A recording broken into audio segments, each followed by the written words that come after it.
성공은 때로 저주가 된다. 당신이 평생 꿈꾸던 것을 이루는 순간 그것이 당신을 파괴하기 시작한다면 어떻게 하겠는가? 1945년 7월 16일 뉴멕시코 사막. 인류 역사상 최초의 핵실험이 성공했다. 로버트 오펜하이머는 그 순간을 이렇게 회상했다. 나는 이제 죽음이요, 세계의 파괴자가 되었다. 이 말은 고대 인도의 경전 바가바드 기타에서 인용한 것이다. 세상 모든 사람이 그의 성공을 축하했지만 정작 본인은 자신이 무엇을 만들었는지 깨닫는 순간 전율했다. 오펜하이머는 천재였다. 하버드 대학을 3년 만에 졸업했고 케임브리지와 괴팅겐에서 양자역학을 연구했으며 20대에 이미 세계적인 물리학자로 인정받았다.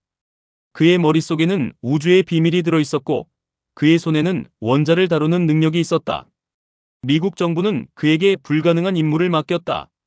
나치보다 먼저 원자폭탄을 개발하라는 것이었다. 맨해튼 프로젝트. 인류 역사상 가장 거대하고 비밀스러운 과학 프로젝트가 시작되었다. 수천 명의 과학자와 기술자들이 로스알라모스에 모였다. 오펜하이머는 그들의 리더였다. 불가능을 가능으로 만드는 천재, 카리스마 넘치는 지휘자, 모두가 그를 존경했다. 밤낮 없이 연구했고 실패를 거듭했으며 마침내 성공했다. 트리니티 실험. 원자폭탄은 사막을 태양처럼 밝게 비췄다. 그 빛은 200km 밖에서도 보였다. 버섯구름이 하늘을 뒤덮었다. 과학자들은 환호했다. 군장성들은 미소 지었다. 정치인들은 승리를 확신했다. 하지만 오펜하이머는 달랐다. 그 순간 그의 얼굴에는 공포가 서려 있었다. 성공의 순간이 그에게는 파멸의 시작이었다. 그는 자신이 만든 것이 단순한 무기가 아니라는 것을 알았다. 인류를 멸망시킬 수 있는 괴물을 세상에 풀어놓았다는 것을 깨달았다. 성공했지만 행복하지 않았다. 목표를 이뤘지만 공허했다. 세상의 찬사를 받았지만 마음은 무너졌다. 이것이 오펜하이머의 역설이다. 당신도 혹시 이런 경험이 있는가? 원하던 것을 얻었는데 행복하지 않았던 순간 말이다. 오펜하이머는 원래 순수한 과학자였다. 그가 사랑한 것은 물리학이었다. 원자의 구조, 양자역학의 신비, 우주의 근본 원리. 이런 것들이 그를 밤잠 못 이루게 했다. 돈이나 명예를 위해 연구한 것이 아니었다. 진리를 알고 싶었을 뿐이다. 젊은 시절 그는 유럽에서 공부하며 당대 최고의 물리학자들과 교류했다. 닐스 보어, 베르너 하이젠베르크, 폴 디렉. 이들은 양자역학이라는 새로운 세계를 열고 있었다. 오펜하이머는 그 세계에 매료되었다. 그는 단순히 연구만 한 것이 아니었다. 시를 읽었고 철학을 공부했으며 산스크리트어까지 배웠다. 그에게 과학은 세계를 이해하는 하나의 방법이었고 인문학은 또 다른 방법이었다. 그는 과학자이면서 동시에 인문학자였다. 이런 폭넓은 교양이 그를 특별하게 만들었다. 다른 과학자들이 수식에만 매달릴 때 그는 그 수식의 철학적 의미를 생각했다. 1930년대 버클리 대학에서 그는 미국 최고의 이론물리학 연구소를 만들었다. 수많은 젊은 과학자들이 그에게 배우기 위해 모여들었다. 그의 강의는 전설이었다. 어려운 개념을 명쾌하게 설명했고 학생들의 질문에 열정적으로 답했으며 연구실은 항상 토론으로 가득했다. 그는 좋은 스승이었다. 학생들을 존중했고 그들의 아이디어를 경청했으며 함께 문제를 풀어나갔다. 이 시절 오펜하이머는 행복했다. 그가 원하는 것은 명확했다. 물리학의 경계를 넓히고 훌륭한 과학자들을 양성하며 진리를 탐구하는 것. 이보다 더 순수한 목표가 있을까? 그는 정치에 관심이 없었다. 군사적 응용 같은 것도 생각하지 않았다. 과학은 과학일 뿐이었다. 중립적이고 가치 중립적인 지식의 추구. 그것이 그가 믿던 과학의 모습이었다. 하지만 세상은 변하고 있었다. 1930년대 말 유럽에서는 전쟁의 먹구름이 들이우고 있었다. 나치 독일이 유럽을 집어삼키기 시작했다. 오펜하이머의 동료들, 특히 유대인 과학자들이 유럽을 탈출해 미국으로 왔다. 그들은 무서운 소식을 전했다. 독일이 원자폭탄을 개발하고 있다는 것이었다. 독일의 과학 수준은 세계 최고였다. 하이젠베르크 같은 천재들이 히틀러를 위해 일하고 있었다. 만약 나치가 먼저 원자폭탄을 만든다면 상상만 해도 끔찍했다. 히틀러의 손에 들어간 핵무기는 세계를 파괴할 것이었다. 이 공포가 미국 정부를 움직였다. 루즈벨트 대통령은 맨해튼 프로젝트를 승인했다. 나치보다 먼저 원자폭탄을 만들어야 한다. 이것은 과학 프로젝트가 아니라 생존의 문제였다. 연합국의 승리를 위해, 자유세계를 지키기 위해, 파시즘을 막기 위해 원자폭탄이 필요했다. 오펜하이머는 이 논리를 받아들였다. 그에게도 선택의 여지가 없었다. 동료 과학자들이 나치에게 죽임을 당하고 있었다. 유럽의 유대인들이 학살당하고 있었다. 자유민주주의가 위협받고 있었다. 이런 상황에서 순수 과학만을 고집할 수 있을까? 과학자도 시민이다. 나라가 위기에 처했을 때 도와야 하지 않겠는가? 이렇게 스스로를 설득했다. 선한 목적을 위해서라면 무기를 만드는 것도 정당화될 수 있다고 믿었다. 1942년 오펜하이머는 맨해튼 프로젝트의 과학 책임자로 임명되었다. 그의 나이 38세. 관리 경험도 없고 노벨상도 받지 못한 그를 왜 선택했을까? 군부는 더 유명한 과학자들을 원했다. 하지만 오펜하이머에게는 특별한 능력이 있었다. 서로 다른 분야의 과학자들을 하나로 묶는 능력. 복잡한 프로젝트를 조직하고 관리하는 능력. 무엇보다 사람들을 설득하고 동기부여하는 능력. 이런 리더십이 이 프로젝트에 꼭 필요했다. 로스알라모스, 뉴멕시코의 황량한 고원지대. 이곳에 비밀 연구소가 세워졌다. 수천 명의 과학자, 기술자, 군인들이 모였다. 이들 대부분은 자신이 정확히 무엇을 만드는지도 몰랐다. 보안이 철저했다. 편지는 검열되었고 외출은 제한되었으며 가족에게도 비밀을 지켜야 했다. 오펜하이머는 이 모든 것을 조율했다. 이론 물리학자들과 실험 물리학자들을 연결했고 과학자들과 군인들 사이를 중재했으며 수백 가지 기술적 문제들을 해결했다. 이 시기 오펜하이머는 믿을 수 없을 정도로 능력을 발휘했다. 하루에 담배를 몇 갑씩 피우며 밤낮 없이 일했다. 몸무게가 20kg 넘게 빠졌다. 하지만 멈출 수 없었다. 전쟁은 계속되고 있었고 시간은 촉박했으며 실패는 용납되지 않았다. 그는 자신이 역사적 순간에 서 있다는 것을 알았다. 이 프로젝트가 성공하면 전쟁을 끝낼 수 있다. 수백만 명의 목숨을 구할 수 있다. 세계의 미래가 자신의 손에 달려 있다고 믿었다. 1945년 7월. 독일은 이미 항복했다. 나치의 위협은 사라졌다. 하지만 프로젝트는 멈추지 않았다. 이제 목표는 일본이었다. 태평양 전쟁은 여전히 진행 중이었고 미군은 막대한 희생을 치르고 있었다. 오키나와 전투에서만 수만 명이 죽었다. 일본 본토 상륙 작전이 계획되고 있었는데 추정되는 사상자 수는 100만 명 이상이었다. 원자폭탄이 이 모든 것을 끝낼 수 있다는 논리가 힘을 얻었다. 트리니티 실험일이 다가왔다. 7월 16일 새벽 5시 30분. 오펜하이머와 과학자들은 사막에서 20km 떨어진 곳에 모였다. 긴장감이 극에 달했다. 3년간의 노력이 이 한순간에 달려 있었다. 성공할까? 실패할까? 어떤 과학자는 원자폭탄이 대기를 점화시켜 지구 전체를 불태울 수도 있다고 걱정했다. 그 확률은 낮았지만 완전히 배제할 수는 없었다. 인류 역사상 누구도 해본 적 없는 실험이었다. 카운트다운이 시작되었다. 19, 8, 7. 오펜하이머는 기둥에 매달려 있었다. 너무 긴장해서 서 있을 힘도 없었다. 3, 2, 1. 그리고 빛이 터졌다. 태양보다 밝은 빛이 사막을 삼켰다. 그 빛은 너무 강렬해서 80km 밖에서도 책을 읽을 수 있었다. 몇 초 후 열기가 밀려왔다. 한여름인데도 얼굴이 타는 것 같았다. 그리고 충격파. 땅이 흔들렸고 건물이 흔들렸다. 마침내 소리가 들렸다. 천둥보다 더 큰 폭음이 사막을 가득 메웠다. 버섯구름이 하늘로 치솟았다. 12km 높이까지 올라갔다. 그 광경은 아름답고도 무서웠다.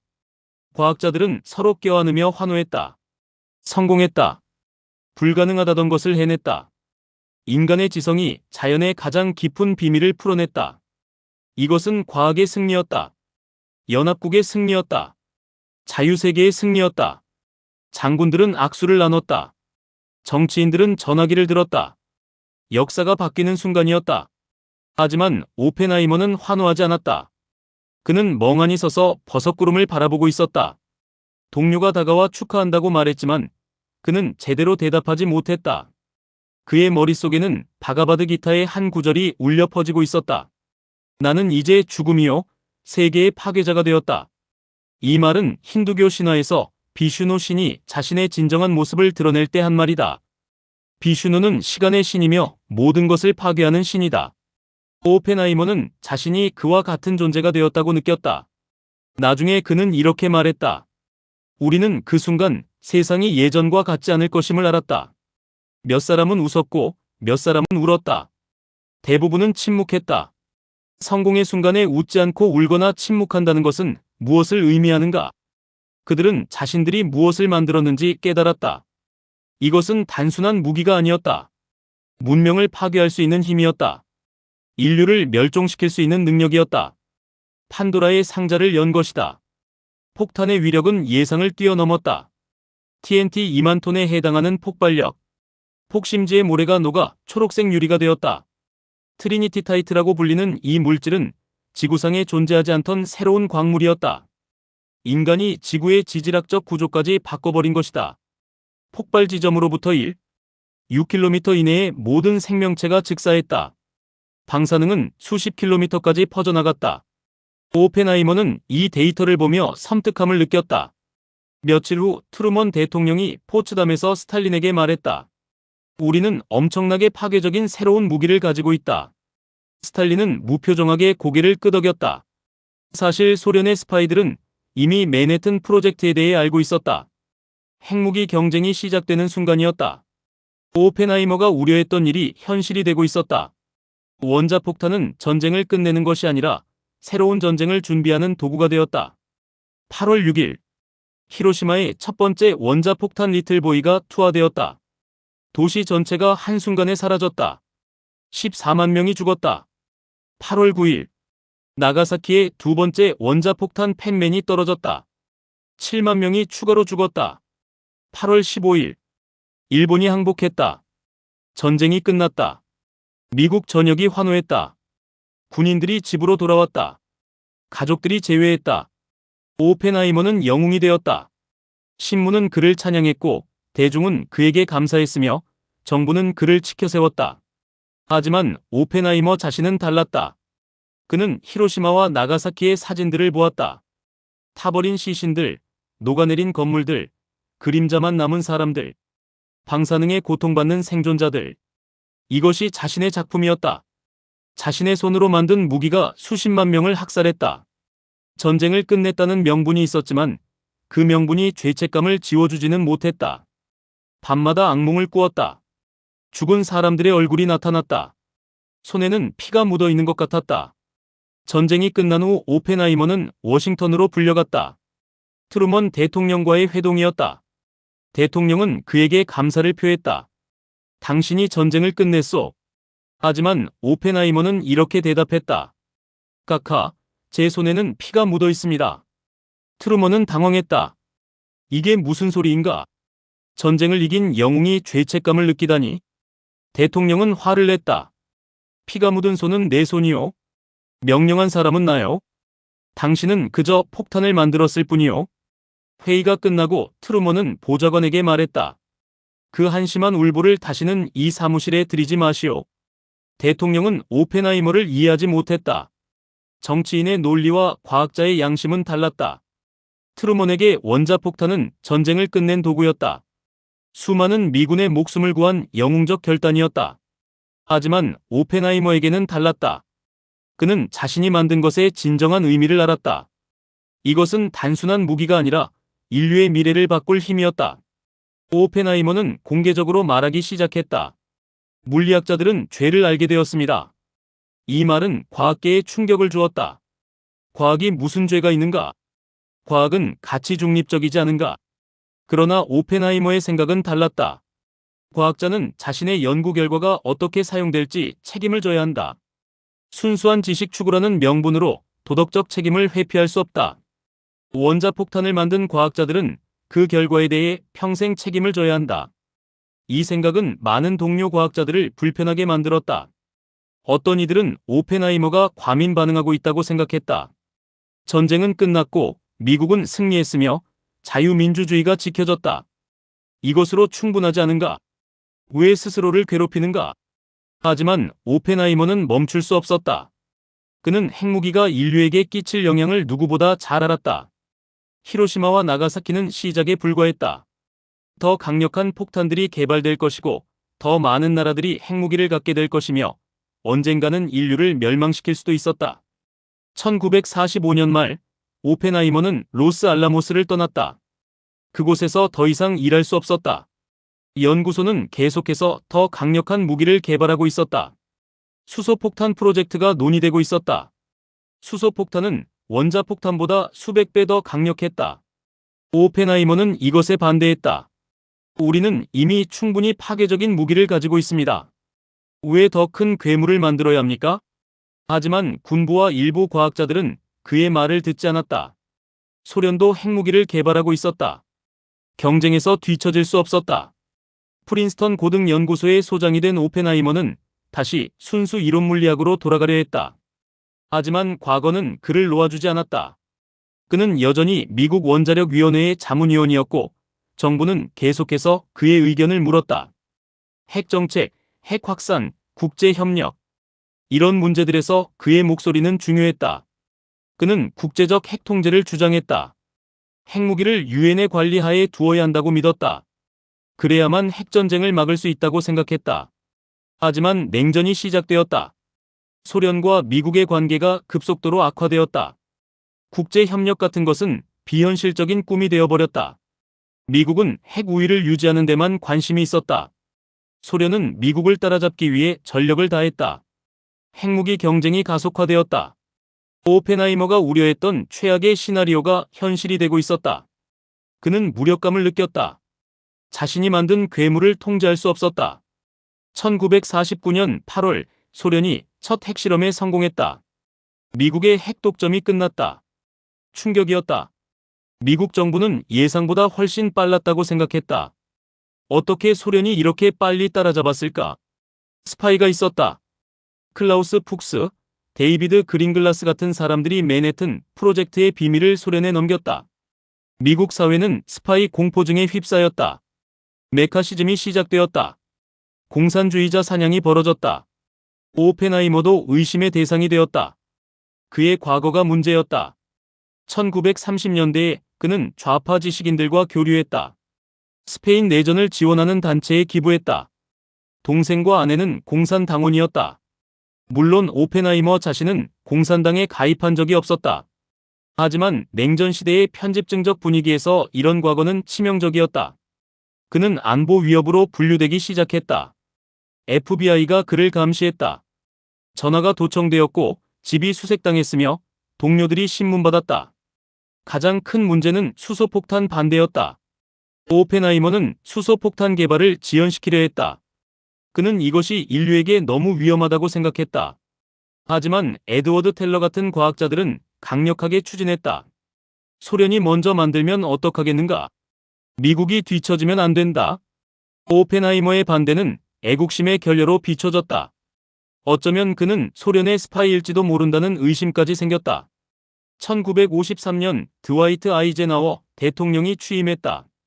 메카시즘이 절정에 달했을 때였다. 오펜하이머의 적들이 움직였다. 루이스 스트라우스 원자력위원회 위원장은 오펜하이머를 제거하기로 결심했다. 그는 FBI에 오펜하이머의 기밀 취급 인가를 취소하라고 요청했다. 이것은 오펜하이머의 경력을 끝장내는 일이었다. 기밀 인가가 없으면 정보 자문 역할을 할 수 없었고 과학계에서의 영향력도 사라질 것이었다. 1954년 4월 오펜하이머는 청문회에 소환되었다. 명목상으로는 기밀 취급 인가 재검토였지만 사실상 재판이었다. 3주 동안 계속된 청문회는 고문에 가까웠다. 40명의 증인이 출석했다. 오펜하이머의 과거가 낱낱이 파헤쳐졌다. 1930년대의 정치활동, 동료들과의 대화, 수소폭탄에 대한 입장. 모든 것이 의심의 대상이 되었다. 에드워드 텔러가 증언대에 섰다. 한때 동료였던 그는 이제 오펜하이머에게 불리한 증언을 했다. 저는 오펜하이머 박사의 충성심을 의심하지 않습니다. 하지만 그가 기밀을 다루는 것이 국가 안보에 최선이라고 생각하지 않습니다. 이 한마디가 오펜하이머를 무너뜨렸다. 동료의 배신이었다. 과학계에서 함께 일했던 사람이 자신을 칼로 찔렀다. 오펜하이머는 충격을 받았다. 얼굴이 창백해졌고 목소리가 떨렸으며 답변이 흐려졌다. 결과는 예상대로였다. 청문회위원회는 오펜하이머의 기밀 취급 인가를 취소했다. 명분은 성격적 결함이었다. 스파이라는 증거는 없었다. 배신 행위도 없었다. 하지만 판단력에 문제가 있다는 것이었다. 수소폭탄을 반대한 것이 가장 큰 문제였다. 미국의 국익에 반하는 판단을 했다는 것이다. 사실상 그의 경력은 끝났다. 원자폭탄의 아버지가 버림받았다. 과학계는 분열되었다. 일부는 오펜하이머를 옹호했다. 그는 양심적인 과학자일 뿐이라고 주장했다. 수소폭탄 반대는 도덕적 판단이었지 배신이 아니었다. 하지만 다른 이들은 침묵했다. 메카시즘 시대의 오펜하이머를 옹호하는 것은 자신도 의심받는 일이었다.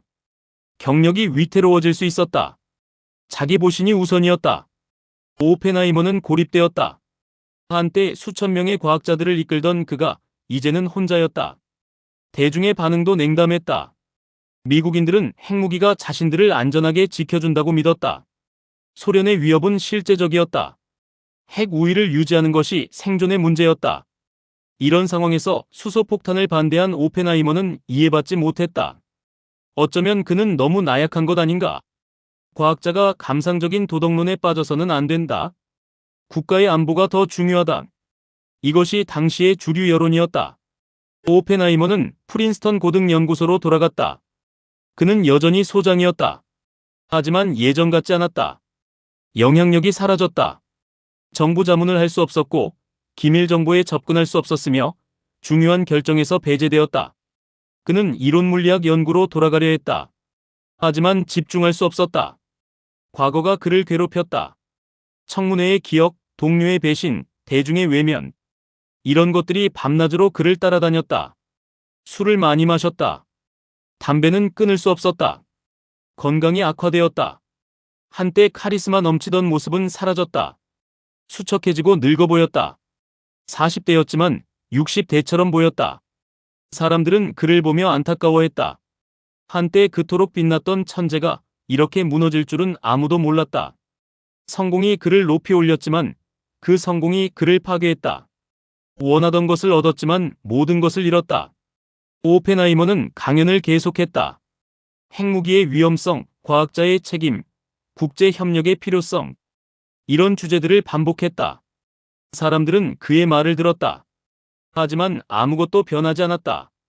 핵무기 경쟁은 계속되었다. 미국과 소련은 점점 더 많은 폭탄을 만들었다. 수소폭탄도 완성되었다. 1952년 미국이 먼저, 1953년 소련이 뒤따랐다. 오펜하이머의 반대는 아무 소용이 없었다. 역사는 그의 뜻과 무관하게 흘러갔다.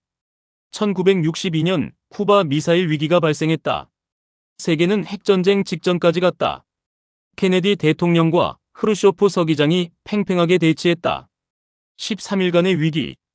언제든 핵 버튼이 눌러질 수 있었다. 다행히 양측이 물러섰다. 전쟁은 회피되었다. 하지만 세계는 깨달았다. 핵무기는 실제로 사용될 수 있다는 것을. 인류는 자멸의 위기에 서 있다는 것을. 오펜하이머가 경고했던 바로 그것이었다. 1960년대에 들어서며 분위기가 조금씩 바뀌었다. 메카시즘의 광기가 가라앉았다. 사람들은 과거의 마녀사냥을 반성하기 시작했다. 오펜하이머에 대한 재평가가 이루어졌다. 어쩌면 그가 옳았던 것 아닌가? 수소폭탄은 정말 필요했을까? 핵무기 경쟁은 정말 미국을 더 안전하게 만들었을까? 이런 질문들이 제기되었다. 1963년 린든 존슨 대통령은 오펜하이머에게 엘리코 페르미상을 수여했다. 이것은 일종의 복권이었다. 정부가 과거의 잘못을 인정하는 제스처였다. 시상식에서 오펜하이머는 짧은 연설을 했다. 이 상은 과학자들이 정치적 의견 때문에 박해받아서는 안 된다는 것을 확인해 줍니다. 그의 목소리는 떨렸다. 10년 전의 굴욕이 완전히 씻겨진 것은 아니었다. 하지만 적어도 인정받는 느낌이었다. 하지만 건강은 이미 회복 불가능했다. 평생 담배를 피운 대가로 후두암 진단을 받았다. 1965년부터 방사선 치료를 시작했다. 아이러니했다. 방사능을 연구하고 방사능 무기를 만든 그가 방사선으로 치료받는 것이 병은 빠르게 진행되었다. 몸무게가 더욱 줄었고 말하기가 어려워졌으며 삼키는 것조차 힘들어졌다. 이 시기 오펜하이머는 많은 생각을 했다. 자신의 인생을 돌아보았다. 무엇이 잘못되었을까? 어디서부터 길이 틀어졌을까? 맨해튼 프로젝트를 받아들인 것이 실수였을까? 아니면 그보다 더 일찍 순수과학에서 응용과학으로 넘어간 것이 잘못이었을까? 그는 명확한 답을 찾지 못했다. 그저 당시에는 옳다고 생각했다. 나치를 막아야 했고 자유세계를 지켜야 했으며 과학자로서 조국을 도와야 했다. 하지만 결과는 참담했다. 수십만 명이 죽었다. 핵무기 경쟁이 시작되었다. 세계는 더 위험해졌다. 그리고 자신은 영웅에서 추방자가 되었다. 이 모든 것이 가치가 있었을까? 전쟁을 끝냈다는 명분이 모든 것을 정당화할 수 있을까? 오펜하이머는 확신할 수 없었다. 말년까지 그는 이 질문과 씨름했다. 명확한 답은 없었다. 단지 회색지대만이 있었다. 1967년 오펜하이머는 친구에게 이렇게 말했다. 나는 내가 한 일을 후회하지 않는다. 하지만 다시 한번 선택할 수 있다면 다르게 했을 것이다. 이것이 그의 최종 결론이었다. 후회는 아니지만 다시는 하지 않겠다는 것. 당시에는 불가피했지만 그것이 옳았던 것은 아니라는 것. 이런 복잡한 감정이 그의 마음을 채우고 있었다. 1967년 2월 18일 오펜하이머는 62세의 나이로 세상을 떠났다. 프린스턴의 자택에서 가족들이 지켜보는 가운데 조용히 숨을 거두었다. 장례식은 소박했다. 가까운 친구들과 동료들만 참석했다. 정부 고위 관계자는 아무도 오지 않았다. 그는 여전히 완전히 복권되지 못한 상태였다. 유해는 화장되었고 재는 카리브해에 뿌려졌다. 그가 사랑했던 바다였다. 오펜하이머의 죽음은 한 시대의 끝이었다. 맨해튼 프로젝트를 이끈 과학자들이 하나둘씩 사라지고 있었다. 엘리코 페르미는 이미 1954년에 죽었다. 닐스 보어는 1962년에 세상을 떠났다. 이제 오펜하이머도 갔다. 그들이 만든 세계는 남았다. 핵무기가 가득한 세계, 상호학증 파괴의 공포가 지배하는 세계. 이것이 그들의 유산이었다. 역사는 오펜하이머를 어떻게 기억할까? 영웅인가 악당인가? 천재인가 괴물인가? 답은 양쪽 다일 것이다. 그는 불가능한 일을 해냈다. 원자의 힘을 이용해 전쟁을 끝냈다. 하지만 동시에 인류를 멸망의 위기로 몰아넣었다. 그는 순수한 동기로 시작했지만 끔찍한 결과를 만들었다. 그는 성공했지만 행복하지 못했다. 이것이 오펜하이머의 비극이다. 그의 이야기는 현대 과학의 딜레마를 보여준다. 과학은 가치 중립적일 수 없다. 과학자는 자신의 연구 결과가 어떻게 사용될지 고민해야 한다. 순수한 지식 추구라는 명분만으로는 충분하지 않다. 윤리적 책임을 함께 져야 한다. 오펜하이머는 이것을 너무 늦게 깨달았다. 그리고 평생 그 대가를 치렀다. 현대의 과학자들도 비슷한 딜레마에 직면해 있다. 인공지능, 유전자 편집, 생명공학, 이런 기술들은 인류에게 엄청난 이익을 줄 수 있다. 하지만 동시에 엄청난 위험도 내포하고 있다. 오펜하이머의 경고는 여전히 유효하다. 기술의 발전이 항상 진보를 의미하지는 않는다. 때로는 파괴를 의미할 수도 있다. 우리는 신중해야 한다. 오펜하이머의 삶은 우리에게 무엇을 가르쳐 주는가? 성공이 반드시 행복을 가져다 주지는 않는다는 것이다. 당신이 원하던 것을 얻는다고 해서 만족스러운 것은 아니다. 오히려 그것이 당신을 괴롭힐 수도 있다. 목표를 이루는 과정에서 당신이 무엇을 희생했는지, 어떤 대가를 치렀는지를 돌아보아야 한다. 오펜하이머는 세계 최고의 과학자가 되고 싶었다. 불가능한 것을 가능하게 만들고 싶었다. 역사에 이름을 남기고 싶었다. 이 모든 것을 이뤘다. 하지만 그 대가는 너무 컸다.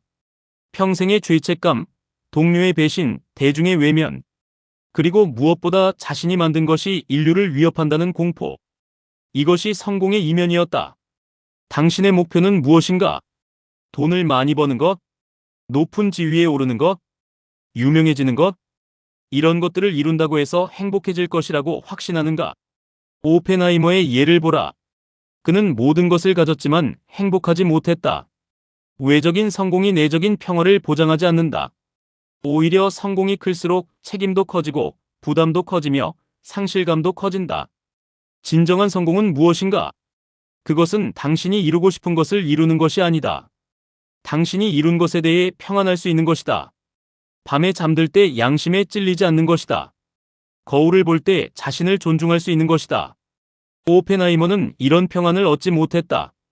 그는 성공했지만 자신을 용서하지 못했다. 과정이 결과보다 중요하다. 어떻게 성공했는가가 무엇을 성공했는가보다 중요하다. 오펜하이머는 원자폭탄을 만들었다. 엄청난 성취였다. 하지만 그 과정에서 도덕적 경계를 넘었다. 과학자로서의 순수성을 잃었다. 인간으로서의 양심을 타협했다. 결과는 빛났지만 과정은 어두웠다. 그래서 그는 행복할 수 없었다. 당신이 무언가를 추구할 때 스스로에게 물어보라. 이것이 정말 가치 있는 일인가? 이것을 이루기 위해 무엇을 포기해야 하는가? 그 포기가 정당화될 수 있는가? 성공한 후에 후회하지 않을 것인가? 이런 질문들에 대해 정직하게 답할 수 있어야 한다. 오펜하이머는 이런 질문을 하지 않았다. 아니면 했지만 무시했다. 그 결과는 참담했다. 성공의 공허함은 실제로 존재한다. 많은 사람들이 경험한다. 목표를 이뤘는데 예상했던 만족감이 오지 않는다. 오히려 이게 다야? 라는 허탈감이 찾아온다. 다음 목표를 찾지만 그것도 마찬가지다. 끝없는 쳇바퀴처럼 계속 달리지만 행복은 오지 않는다. 왜 그럴까? 외적인 성취가 내적인 공허함을 채울 수 없기 때문이다. 오펜하이머는 말했다. 물리학자들은 죄를 알게 되었습니다. 이 말의 진정한 의미는 무엇일까? 과학자들이 자신들의 연구가 순수하지 않다는 것을 깨달았다는 것이다. 모든 지식은 사용된다. 모든 발견은 응용된다. 그리고 그 응용은 항상 좋은 것만은 아니다. 때로는 파괴적이고, 때로는 비윤리적이며, 때로는 끔찍하다. 이것을 인정하는 것이 죄를 아는 것이다. 우리 모두는 작은 오펜하이머다. 우리가 하는 일도 결과를 가져온다. 그 결과가 항상 좋은 것만은 아니다. 당신이 만든 제품이 환경을 파괴할 수도 있다. 당신이 내린 결정이 누군가를 해칠 수도 있다. 당신이 추구한 성공이 다른 사람의 희생 위에 세워질 수도 있다. 이것을 인정하는 것이 성숙함이다. 그리고 그 책임을 지는 것이 인간다움이다. 오펜하이머의 비극은 그가 너무 똑똑했다는 것이다. 그는 자신이 만든 것의 의미를 정확히 이해했다. 원자폭탄이 단순한 무기가 아니라 인류의 미래를 바꿀 힘이라는 것을 알았다. 그래서 더 괴로웠다. 무지는 때로 축복이다. 모르면 죄책감도 없다. 하지만 오펜하이머는 알았다. 그리고 평생 그 무게를 짊어지고 살았다. 당신이 추구하는 성공이 당신을 행복하게 만들까? 아니면 오펜하이머처럼 당신을 괴롭힐까? 이것은 당신이 선택해야 할 문제다. 성공을 포기하라는 말이 아니다. 다만 신중하라는 것이다. 무엇을 위해 성공하는지 생각하라. 그 성공이 당신의 가치관과 일치하는지 확인하라. 과정에서 당신이 누구인지 잃지 말라. 오펜하이머는 말년에 이렇게 말했다. 성공은 위험하다. 그것은 당신을 변화시킨다. 그리고 대부분의 경우 더 나쁜 방향으로 변화시킨다. 이것은 그의 경험에서 나온 지혜다. 성공은 교만을 부르고 판단력을 흐리게 하며 양심을 무디게 만든다. 성공한 사람은 자신이 옳다고 믿기 쉽다. 비판을 받아들이기 어려워진다. 다른 사람의 고통에 둔감해진다. 그래서 성공보다 중요한 것은 겸손이다. 자신의 한계를 아는 것이다. 자신이 모든 것을 통제할 수 없다는 것을 인정하는 것이다. 오펜하이머는 원자폭탄을 만들었지만 그것을 통제할 수 없었다. 핵무기 경쟁을 막을 수 없었다. 히로시마와 나가사키의 희생자들을 살릴 수 없었다. 그의 천재성도 이런 것들 앞에서는 무력했다. 진정한 지혜는 자신의 무지를 아는 것이다. 자신이 모든 답을 가지고 있지 않다는 것을 인정하는 것이다. 오펜하이머는 물리학에서는 천재였지만 인간 본성에 대해서는 순진했다. 그는 과학자들이 합리적으로 행동할 것이라고 믿었다. 정치인들이 현명한 결정을 내릴 것이라고 기대했다. 하지만 현실은 달랐다. 인간은 합리적이지 않다. 정치는 현명하지 않다. 역사는 예측 불가능하다. 오펜하이머의 이야기는 경고다. 성공을 맹목적으로 추구하지 말라는 것이다. 그 대가를 생각하라는 것이다.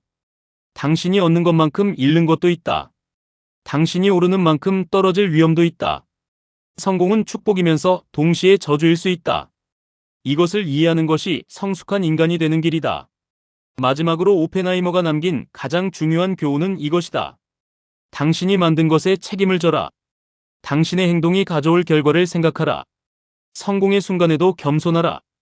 그리고 무엇보다 자신의 양심을 지켜라. 세상의 모든 찬사도 양심의 평안을 대신할 수 없다. 오펜하이머는 이것을 너무 늦게 배웠다. 당신은 그보다 빨리 배우기를 바란다. 오늘의 이야기는 여기까지입니다. 끝까지 시청해주신 여러분 진심으로 감사합니다. 저희 채널은 앞으로도 당신의 삶에 빛이 되는 소중한 한마디를 전해드리겠습니다. 구독과 좋아요 마음을 나눠주세요.